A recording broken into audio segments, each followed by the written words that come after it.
What's going on, everyone? Welcome back to the show. So today I'm going to answer a question, and I also want to talk a little bit about the US Senate.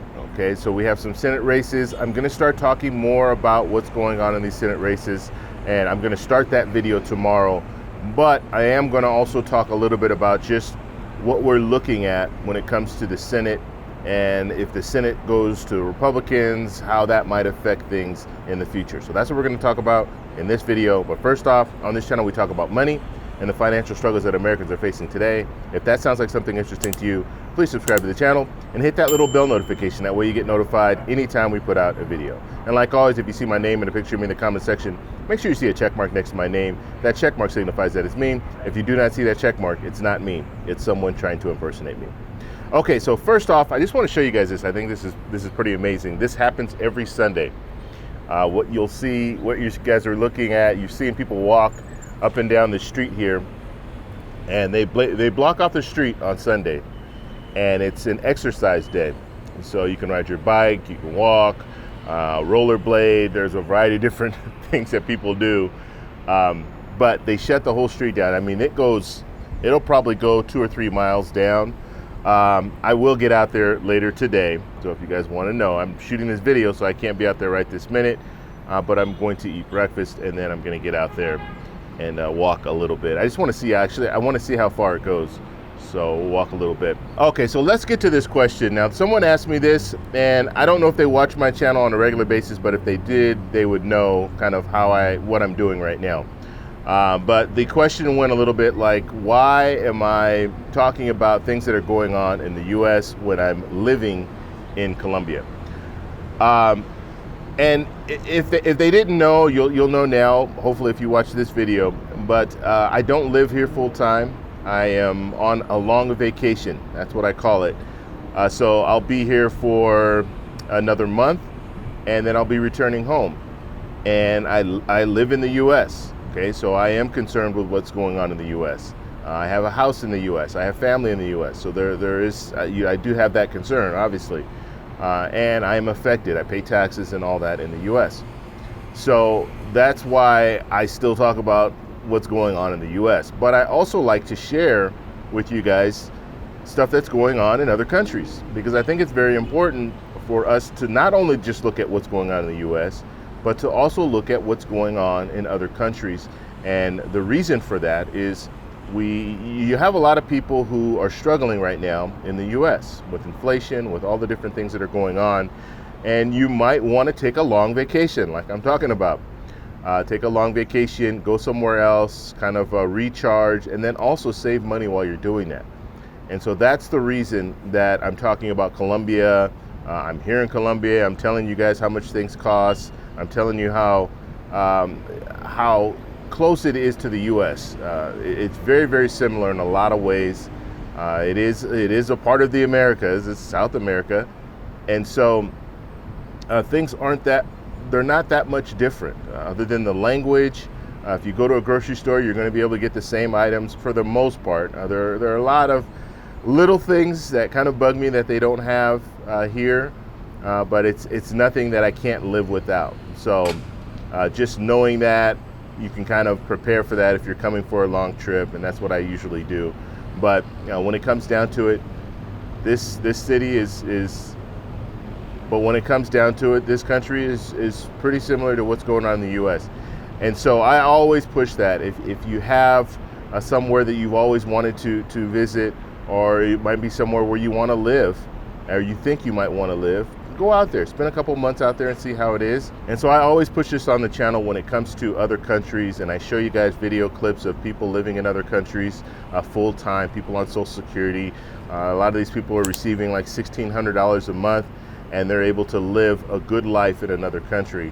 And so that's why I do showcase that. I do talk about that, because it's another option. And I think we need to have options when it comes to life, because we only have one life. So you don't want to put all your eggs in one basket and live in the U.S. and really, really struggle until the end. You want to be able to have options where you can go different places and enjoy life. And in some situations, you can be living on the beach. You have people in the Philippines that are receiving Social Security, $1,600 a month, $1,500 a month, and they're living on the beach in the Philippines, or they're living on the beach in Thailand. So there are options out there. And so that's why I talk a lot about living in other countries, and that's why I'm in Colombia right now. Honestly, I would love to get to a point where I can stay in Colombia for 6 months out of the year and then go back to the US for 6 months and then just go back and forth. Maybe not a 6 month period, but do a 3 month here and then a 3 month later kind of thing. That way it's not like a long stretch of 6 months, but I'm kind of splitting it up. So that is my plan. Okay, so hopefully that answers your question. I still live in the US, I still pay taxes, I still have a property, all that. So that's why I care about what's going on in the US. Okay, so let's talk a little bit about the Senate. So the Senate candidates on the Republican side, there's some shaky candidates out there. Okay, so what we're looking at right now is we're looking at the possibility that the House, the US House, can go to Republicans, and it probably will. And so you'll have Speaker McCarthy. And then we're looking at a situation where Mitch McConnell can become leader again, leader of the Senate. But Mitch McConnell came out a couple of days ago and he said, you know what, this is going to be really, really tough.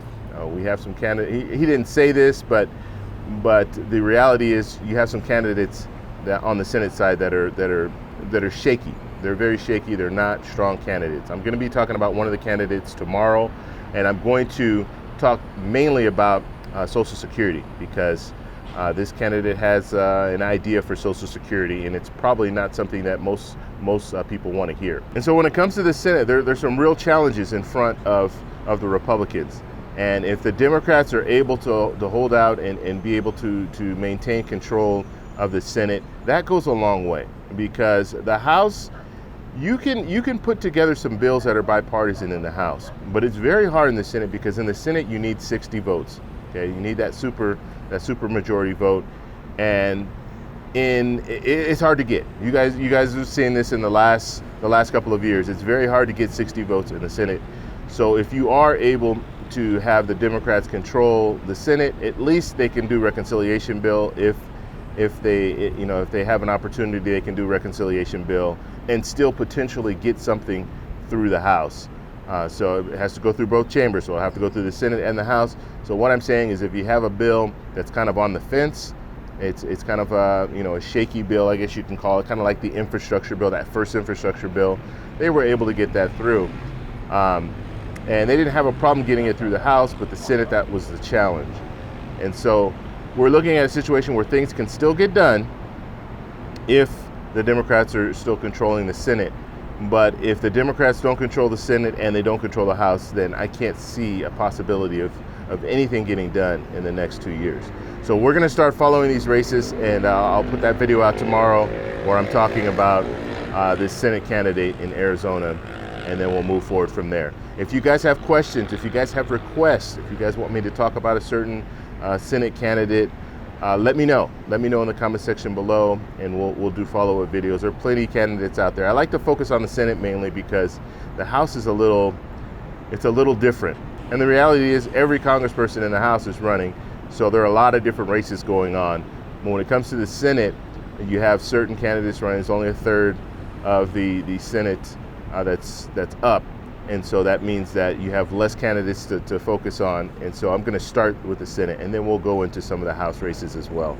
So hit the like button, please. It does help with that YouTube algorithm. We're trying to get back. I'm trying to actually get back into the algorithm. I kind of fell out of it a little bit where the videos really started to suffer.